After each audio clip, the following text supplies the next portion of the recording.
Hello everyone, I welcome you all. आज हम Bharat skills की वेबसाइट पर अपलोडेड इलेक्ट्रिशियन ट्रेड के एमसीक्यूज़ की पीडीएफ सॉल्व करेंगे। All India trade test 2024 for craftsman training schemes, trade name electrician, year first year. चलिए शुरू करते हैं पहले क्वेश्चन के साथ।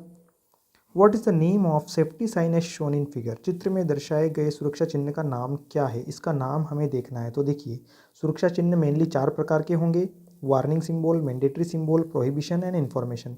चेतावनी चिन्ह, आवश्यक चिन्ह, निषेध चिन्ह और सूचनात्मक चिन्ह। इनमें किस चिन्ह की क्या विशेषताएं हैं, कैसा शेप है, ये हम एक शॉर्टकट में रिव्यू कर लेते हैं ताकि आपको क्लियर हो जाए।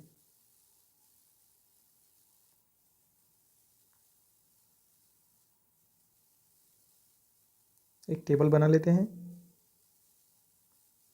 यहाँ लिख लेते हैं शेप, यहाँ सिंबल कलर,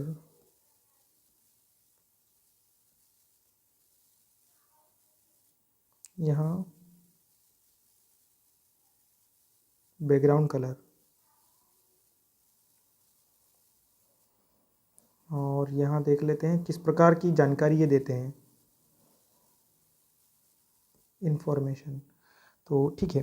अब चेतावनी चिन्ह जो होंगे ये किस प्रकार के शेप में होंगे? जो जो किसी भी कार्य या खतरे की चेतावनी देते हैं, हमें पूर्वाभास करवाते हैं। तो ये एक तो ट्रायंगुलर शेप में होंगे, ठीक है ना। ट्रायंगुलर शेप में होने के साथ साथ इनके जो सिंबल का जो कलर होगा वो कैसा होगा? ब्लैक कलर का होगा, है ना, ब्लैक कलर का होगा। और बैकग्राउंड का कैसा कलर होगा? बैकग्राउंड का होगा येलो कलर का होगा। और कैसी जानकारी देंगे?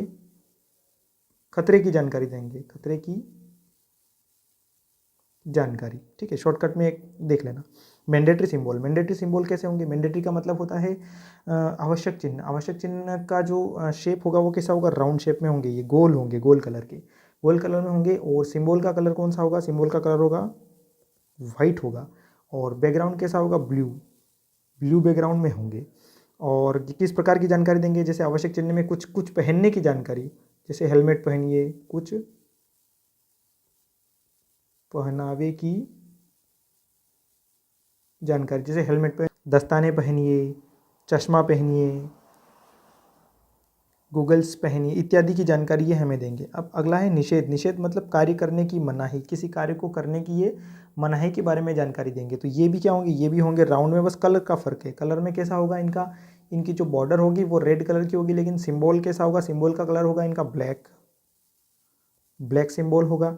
और बैकग्राउंड कैसा होगा? वाइट होगा, वाइट बैकग्राउंड होगा। वाइट बैकग्राउंड के साथ इनका white background with red border, है ना, रेड बॉर्डर। और ये क्या करेंगे? कार्य की मनाही के बारे में जानकारी देंगे, कार्य की मनाही के बारे में जानकारी देंगे। जैसे कि डू नॉट स्पीट हियर, यहाँ थूकना मना है। डू नॉट स्मोक हियर, यहाँ स्मोकिंग करना मना है।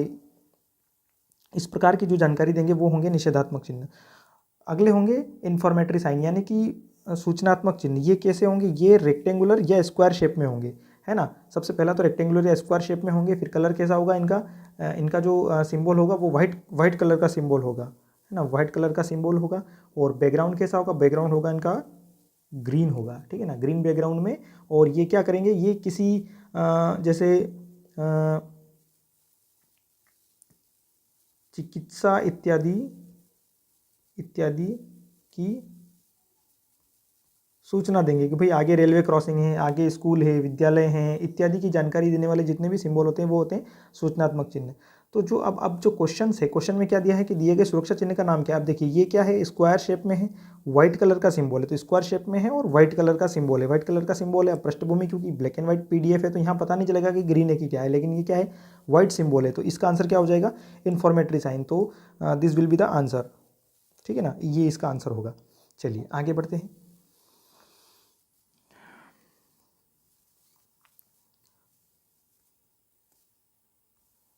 What is the smothering in extinguishing of fire? आग बुझाने की स्मूथरिंग टेक्निक क्या है?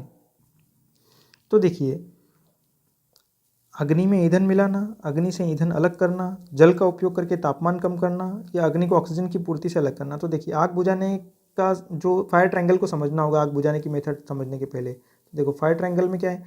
3 चीज़ों से आग लगती है, जिसमें पहला तो होता है हीट, है ना, दूसरा होगा फ्यूल, तीसरा होगा ऑक्सीजन। तो इन तीनों में से कोई भी एक चीज़ अगर आपने हटा ली तो आग बुझ जाएगी। लेकिन आग बुझाने की दो जो पर्टिकुलर मेथड है, जिसमें दो ही मेथड पूछी जाती है, इसमें पहला होता है स्मूदरिंग मेथड और एक होता है स्टारवेशन मेथड। तो स्मूदरिंग मेथड का मतलब होता है, स्मूदरिंग का मतलब होता है कि ऑक्सीजन की सप्लाई कट ऑफ कर देना।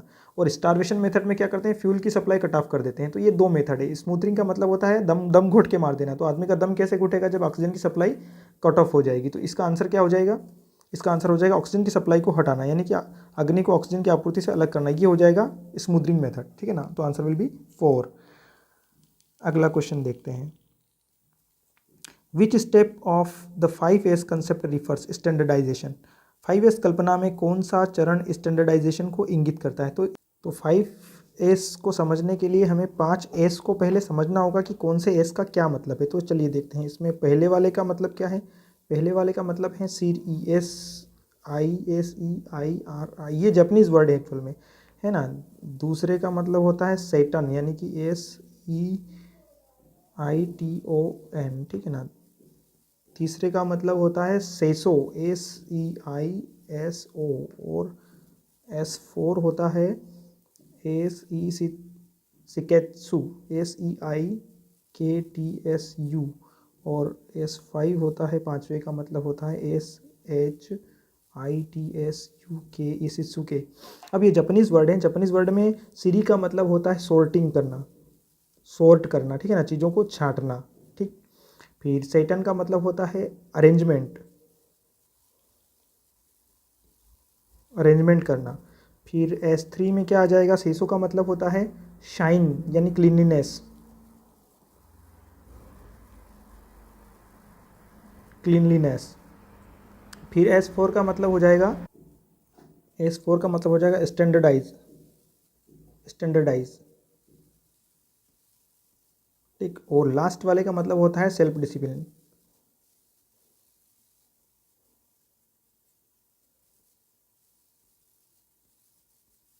Self discipline.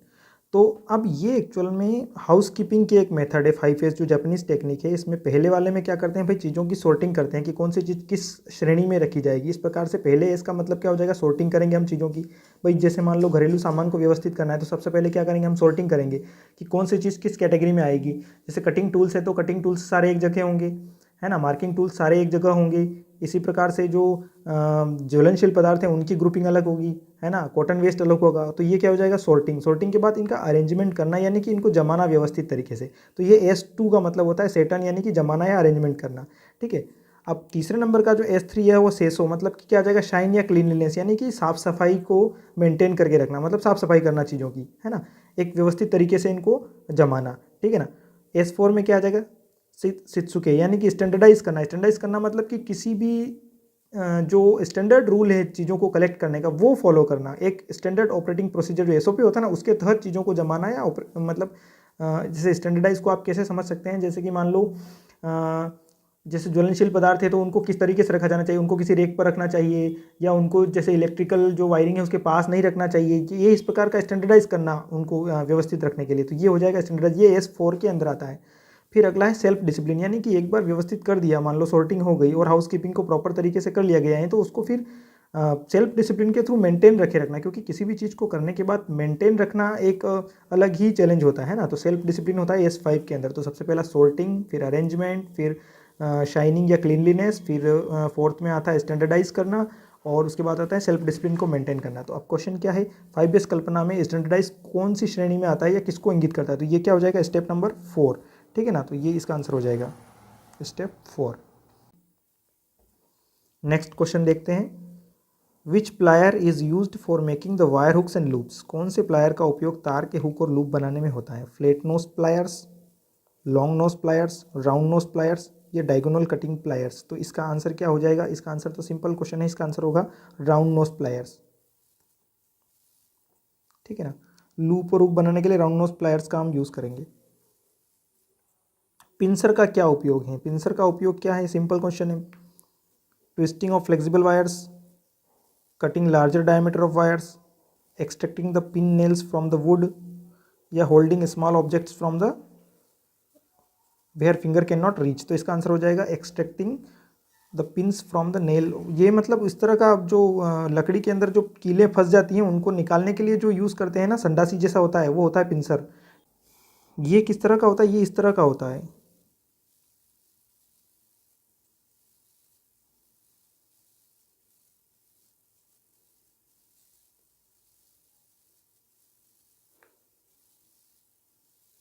डायग्राम ठीक से बनाने, लेकिन इस तरह का जो होता है ना उसको बोलते हैं पिंसर ना। ये दोनों जास होते हैं ना, ये जो कील को पकड़ के निकालने के काम आते हैं, तो इसको बोलते हैं पिंसर। तो ये पिंसर का क्या उपयोग है? लकड़ी से पिन या कीलों को निकालने के ये काम आता है। Next question, what is the background colour of warning signs in the safety sign category? सुरक्षा संकेत श्रेणी में चेतावनी संकेतों का बैकग्राउंड का कलर क्या होता है? तो देखो मैंने आपको ये बताया था शॉर्टकट में कि जो चेतावनी सिंबल्स होते हैं क्या है? Warning science. वार्निंग साइंस का क्या कलर बताया था? अभी देख लेते हैं।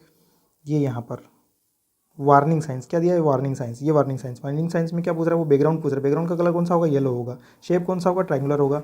और सिंबल का कलर क्या होगा? ब्लैक होगा। क्या खतरे की जानकारी देते हैं। तो चलिए आ जाते हैं क्वेश्चन के ऊपर। ये लो, वार्निंग साइन के सेफ्टी साइन कैटेगरी में वार्निंग साइंस का जो बैकग्राउंड होता है वो कौन सा? बैकग्राउंड कौन सा होगा इसका? इसका होगा येलो, है ना। इसका आंसर हो जाएगा पीले कलर का बैकग्राउंड होगा इसका। Next question, which is the waste disposal method that produce the heat? अपशिष्ट निपटान की वह कौन सी विधि है जिसमें ऊष्मा उत्पन्न होती है? तो हमें भी पता है जलाने पर ऊष्मा उत्पन्न होगी, तो आंसर क्या हो जाएगा? भस्मीकरण। उसको राख में कन्वर्ट कर देना, इंसिनरेशन टेक्निक जिसको बोलते हैं, तो इसका आंसर हो जाएगा भस्मीकरण। नेक्स्ट क्वेश्चन, अपशिष्ट के निपटान की कौन सी विधि बहुत अधिक ऊर्जा को बचाती है ना? Which disposal method of waste save lot of energy? कौन सी जो डिस्पोजल की मेथड है उसमें एनर्जी सेव होगी? लैंडफिल, रिसाइकलिंग, भस्मीकरण या खाद बनाना? तो इसका आंसर आप बताइए क्या होगा? सबसे बेस्ट तरीका होता है रिसाइकिल कर देना। तो सबसे श्रेष्ठ रिसाइकलिंग टेक्निक मानी जाती है क्योंकि इसमें एनर्जी हम सेव कर सकते हैं। Next, what is the name of tool as shown in figure? चित्र में दिखाए गए उपकरण का नाम क्या है? तो अब ये देखिए कैसा दिख रहा है आपको। वायर स्ट्रिपर है, क्रिम्पिंग टूल है, कॉम्बिनेशन प्लायर्स है, ये डायगोनल कटिंग प्लायर्स है। तो कौन सा होगा ये? ऑब्वियसली डायगोनल कटिंग प्लायर्स है, क्योंकि यहाँ पे देखो कटर दिख रहा है आपको, तो ये क्या हो जाएगा? डायगोनल कटिंग प्लायर्स इसका आंसर हो जाएगा।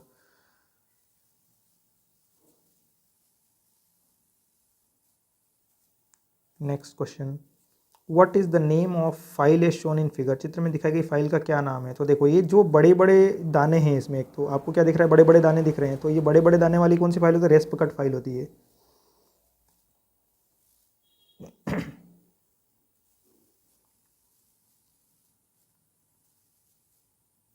What is the name of the drill bit as shown in figure? Drill bit जो दिखाई गई है चित्र में, इसका नाम क्या है? तो ये कौन सी ड्रिल बिट है? Flat drill bit, taper, shank, counter या स्ट्रेट शेंक? कौन सी है ये? तो इसका आंसर होगा टेपर शेंक बिट, ठीक है ना। ये टेपर शेंक बिट है। तो देखिए इसमें क्या होता है, ये जो लास्ट वाला होता है इसको बोलते हैं टैंग, ठीक है ना। ये होता है शेंक, शैंक। और ये जो होते हैं ये होते हैं फ्लूट, ठीक है। और ये जो एंगल है इसको बोलते हैं लिप एंगल। ये मोस्टली 118 डिग्री होता है, ठीक है। और यहाँ पर ये जो होते हैं ना, ये कुछ इस तरह का होता है इसमें, ये इस तरह का होता है नीचे वाला हिस्सा, तो ये होता है चिजल एज।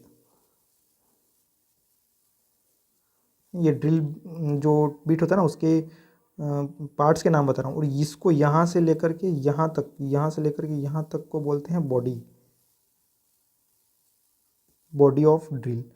तो अब देखो ये क्या पूछ रहा है, क्वेश्चन क्या दिया है इसने? क्वेश्चन क्वेश्चन पूछ रहा है ये, what is the name of drill bit as shown in figure? चित्र में दिखा गया ड्रिल बिट का क्या नाम है? तो ड्रिल बिट में क्या है? शेंक के आधार पे बोल रहा है, फ्लैट ड्रिल बिट। अब इसमें ड्रिल बिट क्या है? ये शेंक को देखो, इसका जो शेंक है ना ये कैसा दिख रहा है? ये देखो, ये टेपर टेपर दिख रहा है, टेपर। तो क्या हो जाएगा? ये टेपर शेंक बिट, ये इसका आंसर होगा, ठीक है। Next question, which file is used for sharpening the blunt teeth of tenon सा? टेनन आरी के कुंद दांतों को तेज करने के लिए किस फाइल का उपयोग किया जाता है? तो वर्गाकार फाइल, गोल फाइल, त्रिकोणीय फाइल या हाफ राउंड फाइल? तो इसका आंसर क्या हो जाएगा? आंसर होगा इसका ट्रायंगुलर फाइल, ठीक है। This is the triangular file. अब ये स्पेशल टाइप, ये तो याद ही रखना पड़ेगा देखो ये कैसे होगा, ये कैसे होगा, इसका मतलब जैसे मान लो ये कोई आरी है ना, इस तरह की सा के जो टीथ होते हैं ये इस तरह के होंगे, है ना, ये इस तरह के होंगे। तो ये जो है इनको इनको नुकीला करने के लिए क्या चाहिए हमको, ट्रायंगुलर फाइल चाहिए, क्योंकि इनकी प्रोफाइल क्या है, ट्रायंगुलर प्रोफाइल है, तो इसका आंसर हो जाएगा triangular file, simple. Next question, what is the name of the part marked x shown in figure. चित्र में दिखाया गया एक्स चिन्ह, मतलब इसमें जो जो नाम दिखाए ना फाइल के, जो भागों के नाम, फाइल के पार्ट्स ऑफ द फाइल से ये क्वेश्चन है एक्चुअल में। तो देख लेते हैं इसका आंसर क्या हो जाएगा। ये क्या क्या दिख रही है आपको, ये जो, तो इसमें देख लेते हैं, ये जो है ये हो जाएगी इसकी बॉडी फाइल लेंथ है ना, इसको बोलेंगे फाइल लेंथ। ये जो है वाला हिस्सा, ये इसमें टैंग है, और ये जो है ये हील है, और ये जो दिखे हैं यहाँ पे ये है शोल्डर, है ना, इनको बोलते हैं शोल्डर। तो आंसर क्या हो जाएगा इसका आंसर हो जाएगा हील। ठीक, अगला क्वेश्चन, चित्र में what is the name of hammer is shown in figure. चित्र में दिखाए गए हथौड़े का नाम क्या है। तो देखो हथौड़े में क्या है, इसमें देखो इस टाइप का जो हथौड़ा रहता है ना, जिसके कीले निकालने के जो हिस्सा रहता है, इसको बोलते हैं क्ला हैमर, है ना, ये हो जाएगा claw hammer. Question number 14, answer this. Next question, what is the name of tool as shown in figure. चित्र में दिखाए गए उपकरण का नाम क्या है। तो उपकरण कौन सा है, देखो ये एक तरफ से बॉल बना हुआ है राउंड, और एक तरफ से फ्लैट, तो ये क्या हो जाएगा, बॉल पिन हैमर, है ना।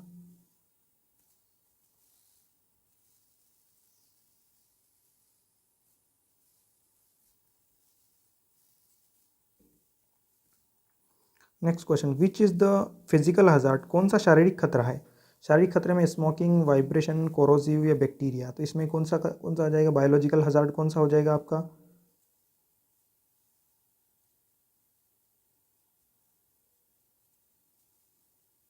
इसका बायोलॉजिकल हजार्ड में आ जाएगा बैक्टीरिया, क्योंकि बैक्टीरिया बॉडी को हार्म करते हैं, ये अंदरूनी खतरा है, तो इसका आंसर होगा bacteria. Which type of fire extinguisher is used for fire on electrical equipment. विद्युत उपकरणों में आग लगने पर किस प्रकार के अग्निशमन यंत्रों का उपयोग किया जाता है। Halon, foam, gas cartridge type या स्टोर्ड प्रेशर वाटर टाइप। कौन सा हो जाएगा, इसका आंसर हो जाएगा हेलोन टाइप वाला, ठीक है ना। तो हम उपयोग करेंगे हेलोन टाइप का, किसमें, इलेक्ट्रिकल फायर में। ये सीधे याद ही रखने के क्वेश्चन है। देखो आग के प्रकार में 3 टाइप की आग होती है, ए, बी, सी। इसमें हो जाएगा सॉलिड, ये लिक्विड, और ये होगी गैस, यानी कि ठोस पदार्थों से लगने वाली आग ए श्रेणी में आएगी, लिक्विड पदार्थों से लगने वाली आग पेट्रोल, डीजल इत्यादि से लगेगी, वो बी में आएगी, और गैस से लगने वाली आग सी में आएगी। और एक स्पेशल टाइप की आग होती है वो आएगी डी में, जो मेटल से लगेगी या इलेक्ट्रिकल से लगेगी, ये आएगी कैटेगरी डी में। और इसको बुझाने के लिए किसका उपयोग करेंगे अपन, हेलोन का, हेलोन टाइप फायर एक्सटिंग्विशर का उपयोग करेंगे, ये यहाँ पर दिया है, ठीक है ना। Next question, what is the name of the tool as shown in figure. चित्र में दिखाए गए उपकरण का नाम क्या है। तो देखिए ये अभी इसके पहले आ चुका है, ये क्या है, इस प्रकार का जो होता है ना, ये इस प्रकार की जो बनावट मैंने चित्र में बना के बताया था आपको, ये क्या होता है, पिंसर होता है, इसको बोलते हैं पिंसर, पिंसर, चिमटा। नेक्स्ट क्वेश्चन क्या है, which is the correct sequence of operation to be performed while using the fire extinguisher. अग्निशामक यंत्र का प्रयोग करते समय कौन सा कार्यक्रम क्रम में अपनाया जाना चाहिए। तो पुल एम, देखो इसमें एक कोड है वो आपको याद रखना जरूरी है। इसका मतलब होता है पास, याद रखना आप, पास पहले का मतलब होता है पुल, इसका मतलब होता है एम, इसका मतलब होता है स्क्वीज, और इसका मतलब होता है स्वीप, मतलब ये इसका मतलब होता है खींचना, फिर टारगेट करना, है ना, और दबाना, और इसका मतलब होता है झाड़ू लगाना। मतलब जैसे मान लो ये कोई फायर एक्सटिंग्विशर है, तो फायर एक्सटिंग्विशर में यहाँ एक पिन लगी होगी पहले, तो पिन लगने के बाद एक इधर कॉर्क होगा, मतलब हैंडल होगा स्प्रिंग टाइप का, फिर यहाँ एक वो लगा होगा पाइप जैसा जिसमें से एक्सटिंग्विशिंग एजेंट बाहर आएगा, है ना। तो कुल मिला के सबसे पहले का पुल का मतलब होता है इस पिन को खींचना, इस पिन को खींच के निकालना। फिर एम का मतलब होता है जहाँ आग बुझानी है वहाँ इस पाइप को टारगेट करना, ये टारगेट करना कि कौन सी कहाँ पे आग बुझानी है तो उसके बेस के ऊपर टारगेट करना है। फिर दबाना, ये वाले हैंडल को दबाना है ताकि वो जो स्क्वीजिंग एजेंट है वो बाहर निकले, है ना, फोम के साथ या कैसे भी जो भी इसके अंदर होगा। और फिर ऐसे ऐसे फैला के झाड़ू लगाना, मतलब इसको इसको इसको मूवमेंट करना, इसका मूवमेंट करना, जहाँ पे आग है वहाँ पे झाड़ू लगाने जैसे फैलाना ताकि आग को पूरी तरह से काबू किया जा सके। तो ये इसकी प्रोसेस है। Next question, which personal protective equipment is used for the protection from fumes. धुएं से सुरक्षा के लिए किस व्यक्तिगत सुरक्षा साधन पीपीई का उपयोग किया जाता है। तो देखो अपने को भी मालूम है जब धुआं होगा तो हमें क्या करेंगे, रेस्पिरेटर लगाना पड़ेगा, श्वास यंत्र लगाना पड़ेगा। सिंपल सा क्वेश्चन, नाम से ही समझ में आता है। अगला, आग बुझाने की स्टार्विंग टेक्निक क्या है। मैंने आपको कहा था आग बुझाने की दो मेथड है, एक तो स्मूदरिंग और दूसरा क्या है स्टारवेशन। इसमें क्या होता है, दम घोटना और इसका मतलब होता है भूखा मारना। तो देखो आग का दम घोटना का मतलब ऑक्सीजन की सप्लाई कट ऑफ करना, और भूखे मारने का मतलब होता है फ्यूल को हटा लेना, वहाँ से फ्यूल को कट ऑफ करना। तो फ्यूल को कट ऑफ करना मतलब स्टारवेशन मेथड है। तो स्टारवेशन मेथड में क्या आ जाएगा, स्टारवेशन मेथड में एडिंग फ्यूल मतलब अग्नि में ईंधन मिलाना, ये तो हो नहीं सकता, तो पूरा ही उल्टा है। जल का उपयोग करके तापमान कम करना, ये भी नहीं हो सकता है। आग से ईंधन तत्व निकालना, ये आग से ईंधन तत्व निकालना, ये हो जाएगा स्टारवेशन मेथड। अगला question, which artificial respiration method is to be performed to victim which injurious on the chest and belly। छाती और पेट पर चोट लगने पर पीड़ित को कृत्रिम श्वसन की कौन सी विधि अपनाई जाती है। तो ये हो जाएगा माउथ टू माउथ मेथड, है ना, मुंह से मुंह की विधि। जब छाती और पेट पर चोट लग जाने पर पीड़ित को कृत्रिम श्वसन की कौन सी विधि है, मेनली माउथ टू माउथ, मुंह से सांस देकर उस व्यक्ति की अपन जान बचाने की कोशिश करते हैं। Next, which type of occupational health hazard is caused for infection due to bacteria. Bacteria के कारण किस प्रकार का व्यावसायिक स्वास्थ्य खतरा संक्रमण का कारण बनता है। तो ये हो जाएगा हमें बायोलॉजिकल हजार्ड, क्योंकि बैक्टीरिया से क्या होता है, बायोलॉजिकल हजार्ड उत्पन्न होगा। Next, which is the golden hour for the victim injured on head with risk of dying. सिर पर चोट लगने पर मृत्यु के जोखिम वाले पीड़ित के लिए स्वर्णिम समय कौन सा है। किसी को मान लो सिर पर चोट लग गई, तो सिर पर चोट लगने पर उसके लिए गोल्डन टाइम कितना होगा कि उसको अस्पताल पहुंचाया जा सके, ये होगा 15 मिनट के अंदर उसको चिकित्सा मिल जानी चाहिए किसी भी कंडीशन में, वो होता है golden time. Next, which condition of the victim is referred as coma stage. पीड़ित को किस स्थिति में कोमा अवस्था कहा जाता है। आप सभी को मालूम है कोमा में क्या होता है, धड़कन चलती है, बाकी शरीर क्या होता है, अचेतन हो जाता है। बेहोश लेकिन बुलाने पर आवाज़ दे सकता है, नहीं। होश में लेकिन बुलाने पर जवाब नहीं दे सकता है। सांस लेना और बुलाने पर जवाब देना, पूरी तरह से बेहोश होकर लेटना, बुलाने पर जवाब ना देना, ठीक है ना, इसको बोलते हैं कोमा की स्थिति। Next question, which criteria must be satisfied for the quality of PPEs. PPE की गुणवत्ता के लिए किन मापदंडों को पूरा किया जाना चाहिए। पीपीई का मतलब होता है पर्सनल प्रोटेक्टिव इक्विपमेंट्स, यानी कि कोई भी व्यक्ति जब जोखिम भरा काम करता है तो वो उस वक्त पहनता है जब वो काम करता है, जैसे चश्मा हुआ, ग्लोव्स हुआ, हेलमेट हुए, ये सब नोज मास्क हो गया, ये सब क्या है, पीपीईज हैं, पर्सनल प्रोटेक्टिव इक्विपमेंट्स। आपने कोरोना के टाइम पे इनका नाम खूब सुना होगा, तो इनको बोलते हैं पीपीईज। तो क्या बोल रहा है ये क्वेश्चन, पीपीई की गुणवत्ता के लिए किन मापदंडों को पूरा किया जाना चाहिए। मतलब यह खतरों का सामना करने में सक्षम होना चाहिए, इसे लंबे समय तक इस्तेमाल नहीं किया जा सकता, गैर मानक सामग्री से बना, या कम लागत में बना। तो हमें मालूम है कि पीपीई की पहली क्वालिटी तो यही होती है कि खतरों का सामना करने में सक्षम होना। अगर मान लो खतरों का सामना करने में ही सक्षम नहीं होगी तो फिर ऐसे पीपीई का क्या मतलब, ठीक। Next question, what is the possible range to measure the size of the wire in standard wire gauge SWG। मानक वायर गेज में तार के आकार को नापने की संभावित सीमा क्या है। तो क्या लिमिट होगी इसकी, इसका आंसर हो जाएगा, ये तो याद रखने जैसे क्वेश्चन, इसका 30 0 से 36। तो वायर गेज में, स्टैंडर्ड वायर गेज में क्या लिमिट होती है, 0 से 36। Next, what is the name of the wire joint as shown in figure. चित्र में दिखाए गए अनुसार तार के जोड़ का नाम क्या है। तो इसका नाम क्या है, देखो ये तो पहले तो क्या है, ये दिख रहा है अपने को टी जैसा, है ना, टी जैसा दिख रहा है, मतलब नॉटेड टेप जॉइंट हो जाएगा ये।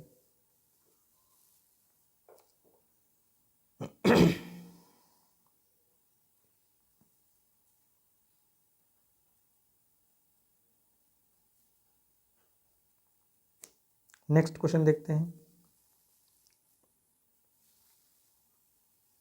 What is the full form of XLPE cable? XLPE का फुल फॉर्म क्या है? फुल फॉर्म ही पूछ लिया इसने डायरेक्ट। इसका आंसर हो जाएगा cross linked polyethylene. Cross linked polyethylene, नहीं क्रॉस लाइन पॉलीएथिलीन नहीं होगा, एक्स लेन लाइन ये भी नहीं होगा, एक्सेस लाइन ये भी नहीं होगा। इसका आंसर हो जाएगा cross link polyethylene. Next question, how many electrons are there in the valence shell of copper atom? तांबे के परमाणु के संयोजकता कोश में कितने इलेक्ट्रॉन होंगे? तो इसका आंसर हो जाएगा 1 इलेक्ट्रॉन। ठीक है, ये तो सिंपल सा। Next question, which effect of the electric current takes place in the neon lamp? Neon lamp में विद्युत धारा का कौन सा प्रभाव होता है? तो नियॉन लैंप क्या गैस है? सबसे पहली बात तो यहाँ ध्यान देना, उसमें प्रभाव नहीं होगा, चुंबकीय प्रभाव नहीं होगा, रासायनिक प्रभाव भी नहीं होगा। क्या हो जाएगा? गैस आयोनाइजेशन इफेक्ट, गैस आयनीकरण प्रभाव, क्योंकि उस नियॉन लैंप में क्या होता है, गैस आयोनाइज्ड होती है और फिर वो लाइट पैदा करती है। Next question, what is the unit of insulation resistance? Insulation प्रतिरोध की इकाई क्या है? तो ओम, किलो ओम, मिली ओम, मेगा ओम। इसका आंसर होगा मेगा ओम। ठीक है, मेगा ओम में नापते हैं इंसुलेशन प्रतिरोध को। नेक्स्ट क्वेश्चन क्या है, विच type of soldering flux is used for soldering aluminium conductors? Aluminium कंडक्टरों को सोल्डर करने के लिए किस प्रकार के सोल्डरिंग फ्लक्स का उपयोग किया जाता है? टेलो, काइनेल फ्लक्स, जिंक क्लोराइड या साल अमोनिया? इसका आंसर हो जाएगा sal ammonia. Next question, what is the name of the part marked X in underground cables as shown in figure? UG cable में जो ये चिन्ह दिखाया गया है, इसका ये कौन सा वाला हिस्सा है इसका, है ना? तो इसका आंसर हो जाएगा ये सर्विंग बेडिंग, ये हो जाएगा लेड शीथ। ठीक है, लेड की शीथ लगी होती है इसके अंदर। What is the name of the joint as shown in figure? चित्र में दिखाए गए जोड़ का नाम क्या है? तो देखो ये क्या है, married joint, scarfed joint, Western Union joint या ब्रिटानिया स्टेट जॉइंट? इसका आंसर होगा married joint. Next question, what is the use of Britannia T joint? Britannia T joint का क्या उपयोग है?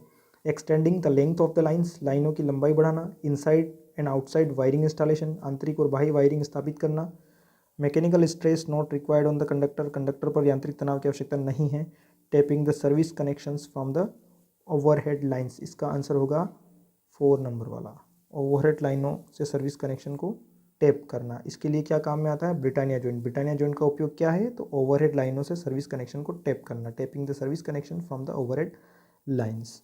What is the name of the part marked X on the belted UG cable is shown in figure? चित्र में दिखाए गए belted UG cable में X चिन्हित भाग का नाम क्या है? तो क्या है इसका नाम?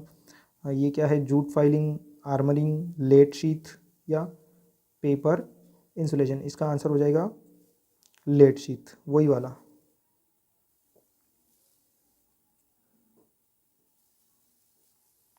Next question, what is the purpose of the bedding insulation in the underground cable? Underground cable में बेड इंसुलेशन का क्या उद्देश्य है? बेड इंसुलेशन क्यों लगाया जाता है, कहने का मतलब ये है। तो protect the cable from the mechanical injury, protect the cable from the moisture and gases, नमी और गैस से बचाना, protect armouring from atmospheric condition, armouring को वायुमंडलीय स्थितियों से बचाना, या protect the melting of sheet against the corrosion, धात्विक कवच को क्षरण से बचाना? तो इसका अप्रोप्रिएट आंसर होगा धात्विक कवच को क्षरण से बचाना।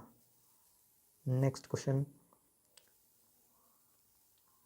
What are the two classifications of system of units? इकाइयों की प्रणाली के दो प्रकार कौन से हैं? तो ब्रिटिश और metric, gravitational and non gravitational, fundamental and derived, metric and international. अब देखिए इसमें तो क्या है, अब ये क्या पूछ रहा है, दो प्रकार पूछ रहा है ना, दो प्रकार में मतलब यूनिट्स है। तो यूनिट्स में क्या होता है, दो तरह की यूनिट्स होती हैं, फंडामेंटल यूनिट्स, फंडामेंटल यूनिट्स और डिराइव्ड यूनिट। फंडामेंटल मतलब जो मौलिक हो, दूसरों से न बनाया जा सके, दूसरी इकाई से ना बना हो, वो होता है फंडामेंटल यूनिट्स। और ये फंडामेंटल यूनिट से बना होता है, ये इनकी सहायता से बना होता है। इसको बोलते हैं डिराइव्ड यूनिट्स। मतलब जैसे मान लो लंबाई है ना, द्रव्यमान हो गया, ये चीज़ें क्या है, टाइम हो गया, ये फंडामेंटल यूनिट्स है, क्योंकि ये किसी और से नहीं बने हैं, ये मौलिक इकाई हैं और इनकी सहायता से डिराइव्ड यूनिट्स बनते हैं। जैसे कि कौन सा हो गया, जैसे कि हो गया एरिया, क्या हो जाएगा, लेंथ का स्क्वायर हो जाएगा। मान लो स्पीड हो गई, स्पीड क्या हो जाएगा, डिस्टेंस अपॉन टाइम हो जाएगा, जो एल और टी से बना होगा। इस तरह का ये जो फंडामेंटल यूनिट से जो बनती है वो डिराइव्ड यूनिट्स होती है। तो ये मेनली कितने प्रकार की होगी, 2 प्रकार की हो जाएगी। तो आंसर क्या हो जाएगा इसका, मैट्रिक और सॉरी, तो आंसर क्या हो जाएगा इसका आंसर हो जाएगा फंडामेंटल और डिराइव्ड, है ना, ये आंसर हो जाएगा इसका। नेक्स्ट क्वेश्चन,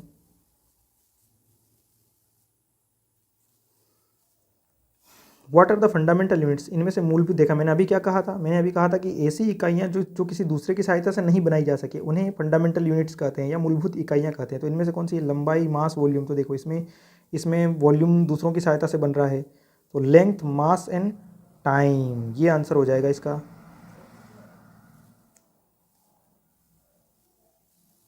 लंबाई, द्रव्यमान और समय, क्योंकि ये दूसरों की सहायता से नहीं बने हैं। यहाँ पर क्षेत्रफल दूसरों की सहायता से बना है, आयतन दूसरों की सहायता से बना हो जाएगा। आयतन क्या हो जाएगा, आयतन हो जाएगा मास पर यूनिट वॉल्यूम, है ना, एम अपॉन में वी, सॉरी, आयतन क्या हो जाएगा, एल क्यूब हो जाएगा, लंबाई गुणित चौड़ाई गुणित ऊंचाई। तो इस तरह से। Next question, what denotes letter M in M K S unit. M K S unit में एम का मतलब क्या है, एम का मतलब क्या है, जैसे मान लो देखो एम के एस का मतलब होता है मीटर, ये हो जाएगा किलोग्राम और ये हो जाएगा सेकंड। ऐसे सी जी एस में होता है, सी जी एस में क्या होता है, ये हो जाएगा सेंटीमीटर, सेंटीमीटर में ये हो जाएगा ग्राम और ये हो जाएगा सेकंड में, है ना। इस तरह से यूनिट्स काम करते हैं। तो एम के एस में एम का मतलब क्या हो जाएगा, मीटर हो जाएगा। तो आंसर हो जाएगा ये। नेक्स्ट, चलिए next question, how many millimetres are there in 1 inch. 1 inch में कितने मिलीमीटर होते हैं। तो इसका आंसर क्या हो जाएगा, 25.4 mm होते हैं। तो ये 25.4 mm, देखिए मेन आप याद रख लेना, 1 इंच इक्वल टू 2.54 सेंटीमीटर या 25.4 mm में अगर पूछे तो। ऐसे ही 1 मीटर में कितना हो जाएगा, 3.2 फीट होते हैं, है ना। और 1 फीट में 12 इंच। ये ऐसी यूनिट है जिनमें हर कोई कंफ्यूज होता है। तो 1 इंच में कितने mm, 25.4 mm या 2.54 सेंटीमीटर। 1 मीटर में कितने फीट होते हैं, 3.2 फीट। और 1 फीट में कितने इंच होंगे, 12 इंच होंगे। तो ये इस तरह से। अगला question, convert decimal 0.000659 to fraction. अब इसका तो सिंपल है, दशमलव के बाद जितने अंक है उतनी शून्य नीचे लग जाएगी, है ना। तो कितना हो जाएगा, कितने अंक है, 1 2 3 4 5 6 शून्य हो जाएगी। तो ये इसमें दिख रहा है 1 2 3 4 5, ये आंसर हो जाएगा, ठीक। तो ये next question, what is the square root of 529। 529 का वर्गमूल क्या है। तो गुणा करके देखना, 13 23 33 43, ये क्या होगा, 23 होना चाहिए, 23 होगा, ठीक है ना। आंसर हो जाएगा 23। Identify the conventional symbol of material. चित्र में दर्शाए गए सामग्री के पारंपरिक प्रतीक का पता लगाएं। अब ये देखो, ये जो सिंबल, ये ड्राइंग से क्वेश्चन है। तो ये काई का चिन्ह है, हमको भी मालूम है कि ये क्या दिख रहा है, हमको पानी भरा हुआ जैसा दिख रहा है, तो वाटर का सिंबल हो जाएगा ये। नेक्स्ट क्वेश्चन, ये देखो इस तरह के question, identify the conventional symbol of the material. ये क्या दिख रहा है आपको, ये आपको लकड़ी जैसा दिख रहा है ना। तो आंसर क्या हो जाएगा, लकड़ी, वुड। ये जो इस तरह के जो कंटूर्स है ना, ये इस तरह के जो कंटूर्स है ना, ये पेड़ों को काटने पर दिखते हैं अपने को गोल गोल इस तरह के। तो ये इसलिए इकाई का सिंबल हो जाएगा, ये लकड़ी का सिंबल हो जाएगा, ठीक है। Next, identify the name of instrument. सबको मालूम है, बचपन से इस्तेमाल करते आ रहे हैं, क्या हो जाएगा ये, प्रोटेक्टर, चांदा।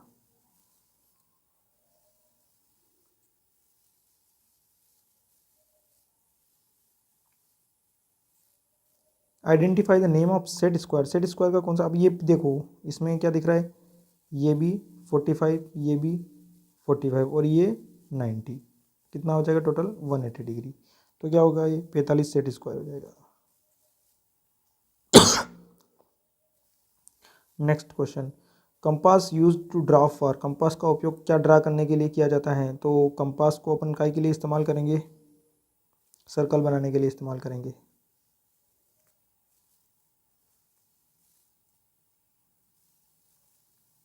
क्वेश्चन नंबर 50, देखो क्या दिख रहा है, क्वेश्चन क्या है, which title block position is correct as standard practice, एक मानक अभ्यास के रूप में शीर्ष ब्लॉक की स्थिति क्या है? तो टाइटल ब्लॉक, तो देखो इसमें टाइटल ब्लॉक कहाँ बनेगा? टाइटल ब्लॉक ये तो हो ही नहीं सकता, टाइटल ब्लॉक कहाँ बनेगा? ये तो हो नहीं सकता, ये भी नहीं हो सकता और ये भी नहीं हो सकता। करेक्ट पोजीशन क्या हो जाएगी? इसका आंसर हो जाएगा A, this will be the correct answer. चलिए नेक्स्ट क्वेश्चन देखते हैं। To be in a job और वर्क इज, नौकरी या काम में होना है, क्या होना है? स्किल होना है, स्किल होगा, हुनर होगा तो ही तो हमें काम मिलेगा। Next question, information like date of birth, permanent address from a part of ones in the resume, career objective, जन्म तिथि, स्थायी पता, चीज जानकारी रिज्यूमे में किसका हिस्सा होती है? किसका हिस्सा होगी? ये पर्सनल डिटेल्स होगी। हमको भी मालूम है जन्म तारीख हुआ, परमानेंट एड्रेस हुआ, ये क्या पर्सनल डिटेल्स हो जाएगी इसका answer. Next, a person with a growth mindset is always willing to, एक विकास मानवशीलता मानसिकता वाला व्यक्ति हमेशा क्या तैयार रहता है? आगे बढ़ने के लिए तैयार रहता है, बढ़ो बदलो और सीखो।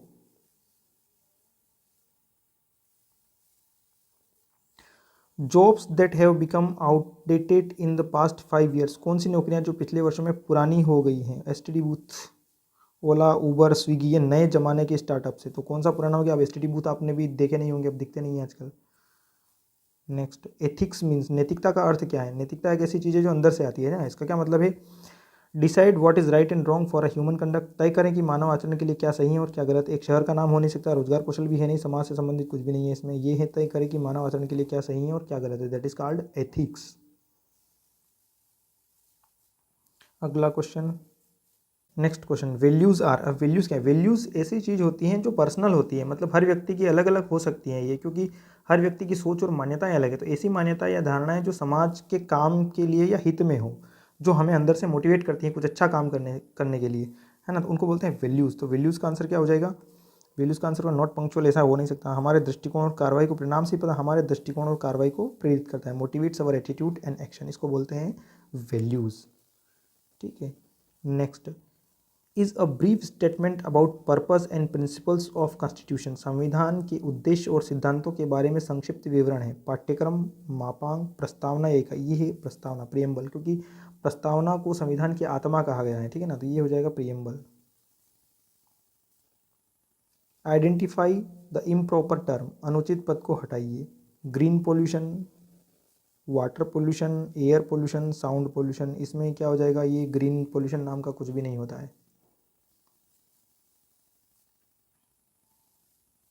Next question, neps stand for, neps क्या है? नेप्स अप्रेंटिसशिप के लिए एक योजना है, नेशनल अप्रेंटिसशिप प्रमोशन स्कीम हो जाएगा, ये शुरू वाला ही आंसर इसका हो जाएगा, national apprenticeship promotion scheme.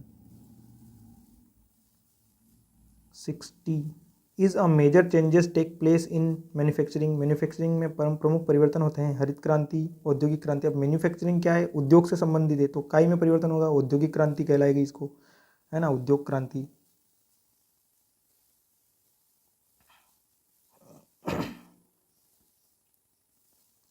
First industrial revolution started in, पहला औद्योगिक क्रांति की शुरुआत कब हुई थी? तो कब हुई थी? 18वीं सदी, 19वीं, 20वीं, 21वीं, ये हुई थी 18वीं, 18th सेंचुरी, 18वीं सदी में हुई थी, ठीक है ना। नेक्स्ट क्वेश्चन, हार्ड स्किल क्या है? कठिन कौशल क्या है? Quick learner, time management, 60 word पर मिनट टाइपिंग स्पीड, यस, सबसे कठिन काम कौन सा है इसमें? ये वाला, है ना, टाइपिंग वाला, तो ये हो जाएगा 60 वर्ड्स टाइपिंग स्पीड, जो हार्ड स्किल में आएगा। Next, to grow yourself you must, अपने आप को विकसित करने के लिए आपको चाहिए, क्या चाहिए? टू नो योर ऑफिस, अपने कार्यालय को जाने। नो योर सेल्फ, खुद को जाने। नो योर इंस्टीट्यूट, सबसे पहली चीज़ क्या होती है? ये अपने देश को जानो, सबसे पहली चीज़ तो खुद को जानो, अगर हम खुद को जान गए तो दुनिया को जान गए, ठीक है ना, ये सबसे मेन चीज़ होती है। Next question, time management, time management क्या है? अपना कार्य समय पर पूरा करें। मैनेजिंग टाइम, कठिन कौशल या प्रॉब्लम सॉल्विंग, तो समस्या को सुलझाना कठिन कौशल। अब समय प्रबंध का, तो समय का प्रबंध का तो क्वेश्चन ही दे रखा है, तो समय प्रबंधन क्या होगा, time management, complete your task on time. यही तो टाइम मैनेजमेंट का रिजल्ट क्या होगा, यही होगा कि हमारा काम समय पर करेंगे, तो complete your task on time, this is called time management. A resume should be, एक रिज्यूम होना चाहिए, कैसा होना चाहिए, शॉर्ट एंड प्रिसाइज होना चाहिए, फैंसी एंड कलरफुल से कोई मतलब नहीं है, व्हाट इससे भी मतलब नहीं है, हैविंग एक्रोनिम एंड एब्रिविएशन का मतलब नहीं है, ये होना चाहिए। क्या होना चाहिए, सटीक जानकारी, छोटा और सटीक होना चाहिए हमारा रिज्यूम। क्या होता है, रिज्यूम एक्चुअल में वो चीज़ होती है जो बायोडाटा हम लिख के नौकरी के लिए देते हैं, आवेदन देते हैं, वो वाला। A written description of duties and responsibilities to be carried out in a job is called, किसी कार्य के लिए किए जाने वाले कर्तव्यों और जिम्मेदारियों का लिखित विवरण क्या कहलाता है, सीवी, जॉब डिस्क्रिप्शन, रिज्यूम या जॉब एप्लीकेशन। ये कहलाएगा जॉब डिस्क्रिप्शन, कि इस नौकरी में क्या क्या है, कितनी सैलरी मिलेगी, काम कैसा रहेगा, ये सब आता है जॉब डिस्क्रिप्शन के अंतर्गत। Next question, after receiving interview call what is the next step, साक्षात्कार का कॉल प्राप्त होने के बाद अगला कदम क्या होगा, सेंड एप्लीकेशन लेटर, आवेदन पत्र भेजें, प्रिपेयर द रिज्यूम, रिज्यूम तैयार करें, अपेयर इन इंटरव्यू, साक्षात्कार में जाएं, या रिज्यूम भेजें। तो क्या होगा, इंटरव्यू का कॉल आया तो इंटरव्यू में जाएंगे, साक्षात्कार में जाएंगे, सीधी सी बात है। Next question, choose suitable WH word for the given sentence, animal what you like. अब देखिए यहाँ पर क्या है, WH वर्ड, ये इंग्लिश ग्रामेटिकल क्वेश्चन है, तो WH वर्ड कौन सा आएगा एनिमल के लिए, एनिमल क्या आ जाएगा, विच, वाई, वेयर, वेन। देखो वाई का मतलब होता है क्यों, वेयर का मतलब होता है कहाँ, और वेन का मतलब होता है कब, तो इनका लेना देना नहीं, विच मतलब कौन सा, ठीक है ना। तो which animal do you like, आपको कौन सा एनिमल पसंद है, तो क्या आ जाएगा इसका आंसर, WH वर्ड में विच आ जाएगा। Next, choose the correct punctuation mark after the work Rohan in the given sentence, Rohan, David and Ram are playing hide and seek, दिए गए वाक्य में शब्द रोहन के सही विराम चिन्ह चुने, Rohan, David and Ram are playing hide and seek. इसके बाद क्या आएगा, देखो अपने को अल्प विराम चुनना है, तो क्या आंसर हो जाएगा इसका, कॉमा आएगा, पीरियड, स्लेश, हाइफन ये कुछ नहीं आएगा, ये नाम से अल्प विराम आ सकता है, वे सेंटेंस में और क्या आएगा, कॉमा ही आएगा। Next, choose the correct response for the given question, how have you been, दिए गए प्रश्न के लिए सही उत्तर चुनिए, how have you been, how have you been का मतलब होता है वेरी वेल एंड यू, भाई आप कैसे हैं, तो very well and you, thank you and you, same to you, a vacation, ये आ जाएगा वेरी वेल एंड यू, मैं अच्छा हूँ, आप कैसे हैं, ठीक है ना। Next question, choose the correct response of the given question, when did the accident happen, दिए गए प्रश्न का सही प्रतिक्रिया चुने, when did the accident happen मतलब एक्सीडेंट कब हुआ, इसका सही आंसर क्या होगा, इन द होटल, कब पूछ रहा है वो, टाइम पूछ रहा है, मतलब टाइम तो होगा ही होगा, तो सिंपल सी बात है ये एट 10:30 लास्ट नाइट हो जाएगा। Next question, choose the correct tense of the verb I, फिर ब्लैंक दिया है, music when I was child, क्रिया का सही काल चुने, कौन सा हो जाएगा, व्हेन आई वाज चाइल्ड में मतलब क्या करता था, तो learn, I am learning, will learning, had learned हो जाएगा, क्योंकि ये पास्ट की बात कर रहा है, जब मैं छोटा बच्चा था तब क्या सीखता था, तो मैं जो भी सीखता था ये आ जाएगा हैड लर्नड, है ना, तो ये आंसर हो जाएगा इसका A4 का।